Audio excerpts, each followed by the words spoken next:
I'm Bonnie Kimke, and this is Quilting on a Thread. Recently, I've been asked by several of my cutie quilters and my Little Rebel members to produce a video on bringing up your thread on their new frames. So there are a few ways to bring up the bottom thread, the bobbin thread up to the top. Most of us will start out one of two ways. We will bring our thread up, tie a knot, and trim it, bury it and trim it, or we will start out, stitch a few stitches in place, and trim it. I'm going to show you both of those. It's a lot more straightforward at the start because all you have to do is needle up, needle down, jog your machine off a little bit, grab that thread, pull it up. It's the same process at the end, but there's the twist that the thread in the bobbin is still secured in the bobbin, so you have to get a tail. And how you get that tail is by moving the machine off, bring the machine back to where you stopped, needle up, needle down, needle down, needle up, move the machine back off, which will pull that bobbin thread out for you, giving you a way to grab the thread. I will demonstrate bringing your thread up to tie off and bury, and I'll demonstrate bringing your thread up, stitching in place, and just cutting. Both are perfectly acceptable ways to finish your quilt edge ends, your stitch line ends. And it's a good thing to be able to know how to do both and to choose when you will do one or the other. All right, so here we are, and this is just a practice piece of material that I teach people on and I play on. So I'm using a Little Rebel. And it does not matter whether this is the same process, whether I'm using the Little Rebel, I'm using a domestic, or I'm using a full-blown quilting machine. You want to position where you want to start stitching. And you drop that needle, lift the needle up. Now this is very straightforward on the start because as you pull it up, the bobbin thread starts coming up and you just grab that bobbin thread and you go back to your start point. I drop my needle before I begin quilting. It is not necessary, but it's my process, so that's what I do. Now, since I'm going to tie off and bury the knots, all I need to do now is start quilting, and we're going to quilt a few stitches and then we'll terminate and we'll get ready to tie off there as well. I'll go ahead and hold these threads for a moment because there's nothing securing them.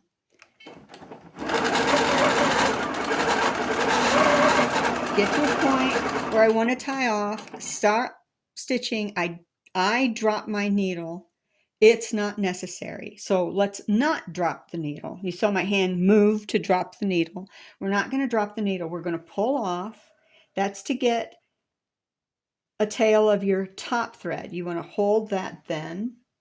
And you come here to the hole that you last stitched. So your final hole, you want to drop your needle in or as near that hole as possible.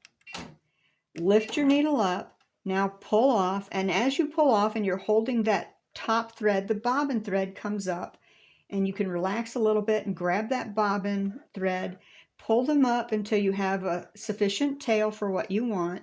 Grab your snips, clip both the top and bottom thread together, pull your machine off to drag the thread back down that you've cut loose. So now you're ready to tie off. So on both the beginning and end of your stitch line, tie a simple square knot.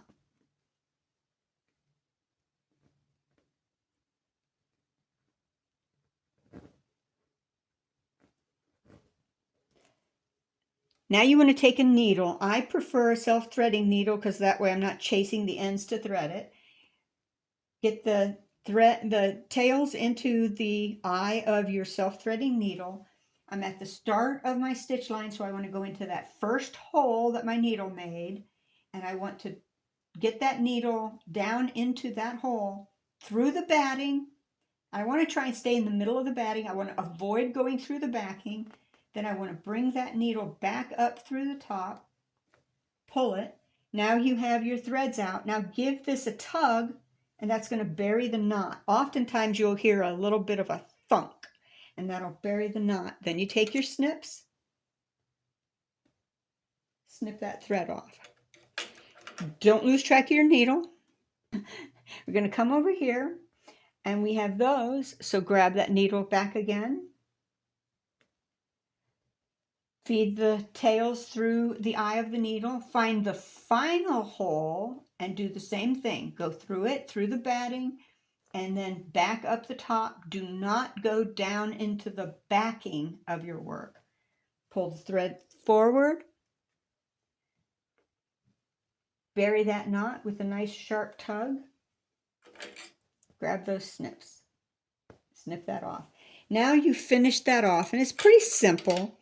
A lot of times when I'm ending my stitches like this, I will do several lines of stitch to bury before I start burying them. If you can't keep track of them, because that can get quite busy, then you want to finish them at each end, you know. So now we're going to come in and we're going to do the same process. We're going to get rid of our ends, but this time we're going to lock stitch it in place. So for this one, we find where we want to start. We drop the needle, bring the needle back up, grab that thread. Now we come back to that same place, and we can either manually drop the needle several times or hit our start stop button, but we want to rock off a little bit so we're creating a lock stitch. So drop the needle, lift the needle, rock a little bit, a minute amount, drop the needle. Now, oftentimes, if you just start stitching, and I'll just go ahead and I'm going to stitch a little bit. And then I'm going to stop. Oftentimes, if you just start and stop your machine, it'll stitch several times, so you can just move slightly. You only want to do that if you can really control how much you're moving your machine. But now that we've got this, the beginning of our stitch line, locked off, all we have to do is snip those threads. That lock stitch that we put in is going to hold it in place. So now if we go ahead and continue stitching, now we get to our end. So again, as I alluded to, you can just hit the stop start and rock just a little bit if you're good at that. If not, you can just needle up and needle down, moving just a little bit. We've lock stitched already. Now I'm going to pull off, and I'm going to come back. Get back to that same place. Drop the needle, pull the needle back up, move off. That'll pull our thread. And we're ready to go ahead and cut our thread here. Move the machine off. Nip the... So I hope that demonstration of how to pull your bobbin thread up and tie off has been helpful to you, and hope to see you again here on Quilting on a Thread. Bye-bye now.